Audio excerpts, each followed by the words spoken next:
Senhores, aí eu chego em habeas corpus. Por que eu trouxe habeas corpus aqui? Porque a gente sabe que, esgotadas as possibilidades ali na primeira instância, muitas vezes, nos resta habeas corpus para o tribunal, certo? No entanto, se policiem, porque habeas corpus não é recurso, certo? Habeas corpus não é recurso, mas muitas vezes, até pela topografia que se coloca no próprio Código de Processo Penal, até na própria da própria forma que a gente trabalha, parece que habeas corpus é recurso para o tribunal, né? Mas não é, né? É uma ação autônoma de impugnação com status constitucional. Tecnicamente seria isso. É uma ação autônoma prevista na própria Constituição Federal, né, no artigo 5º, 68 da Constituição Federal e também previsão no CPP, depois dos artigos 647 e seguintes, certo? Essa ação autônoma, senhores, veja, por vezes é raro, mas a gente pode, inclusive, impetrar HC no juízo de piso, de primeiro grau, contra um abuso, né, contra uma ilegalidade, contra uma restrição de liberdade de alguém que seja cometida por uma autoridade policial, por exemplo. Então, a gente pode impetrar HC. O exemplo é o delegado, eu tenho notícia de que o delegado está 10 dias com a pessoa presa na delegacia e não comunicou ao juízo, não fez nada, certo? Como é que eu vou combater isso aí? Às vezes, um habeas corpus seria a medida adequada, né, no juízo de piso, certo? Quem é competente para julgar é isso. Em regra, para nós que trabalhamos no piso, quem vai ser competente para julgar nossos HCs vai ser o Tribunal de Justiça da Bahia, certo? No entanto, é possível, exemplo, os defensores que trabalham na instância superior podem impetrar HCs nas instâncias superiores, STJ, STF. A gente pode, como eu disse a vocês, impetrar HC no juiz de piso quando a violação à autoridade coatora for uma autoridade policial ou for alguém que o juiz de piso seja competente para analisar esses HCs, certo? Quem são as partes do HC? Impetrante, em regra, nós, Defensoria Pública. A autoridade coatora é aquele que comete a ilegalidade, né? Que comete a ilegalidade. Exemplo, por vezes, se é o juiz que decretou a prisão preventiva que está em excesso de prazo, quem é a autoridade coatora? É o juiz da primeira vara criminal de arararará.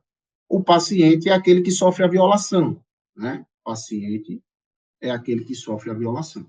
Quando é que eu utilizo essa ação autônoma, né, constitucional? Eu utilizo sempre que existe uma restrição de liberdade viciada, né? Alguma autoridade coatora está restringindo, pode ser, inclusive, observem que, indo mais além, até pode ser impetrado HC até contra, contra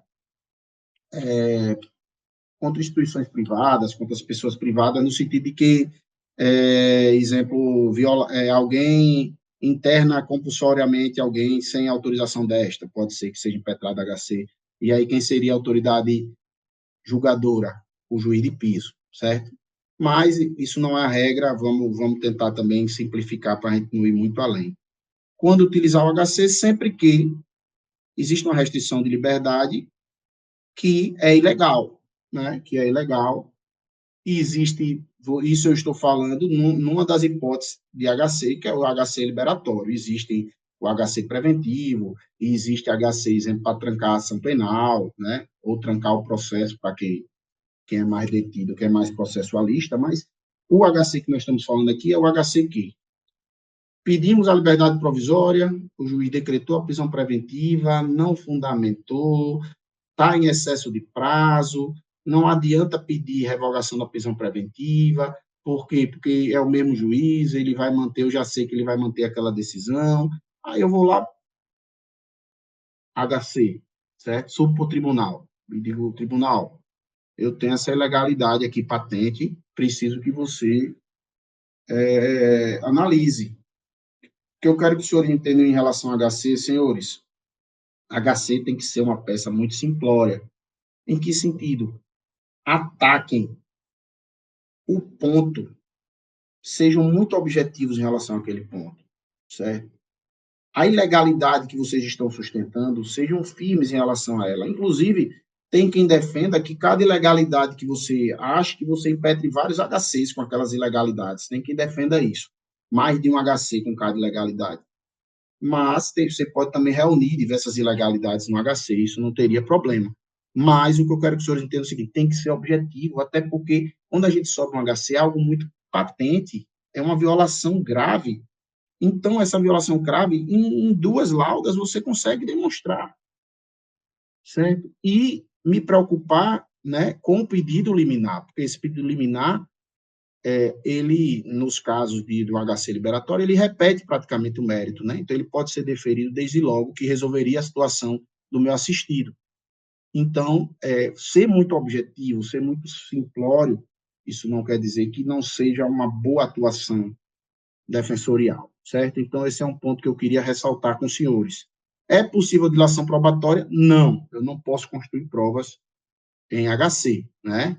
É importante, inclusive, nos processos hoje virtuais, não há mais a exigência de juntar, né, as provas que você queira, mas antigamente a gente tinha que tirar cópia para juntar no HC isso aí, mas hoje todos têm acesso aos processos judiciais, né, em sua totalidade, principalmente os tribunais, né?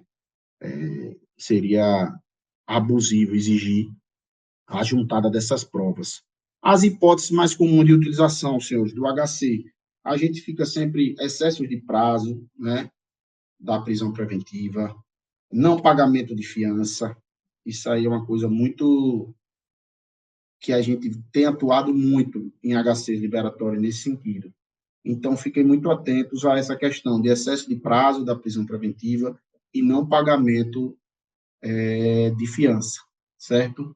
Eu até, inicialmente, meu planejamento era de trabalhar um HC mesmo, para que vocês analisassem ele mais detidamente, mas pelo tempo que a gente tem aqui, a gente ia se perder, ia deixar de tratar de temas importantes. Então, eu prometo que vou botar no material aí esse HC, de doutora Paula Fascomi, que foi um HC que eu peguei como exemplo, porque obteve êxito e ele tratou de diversas ilegalidades, né, e foi deferido, então é uma coisa que a gente tem que usar como exemplo.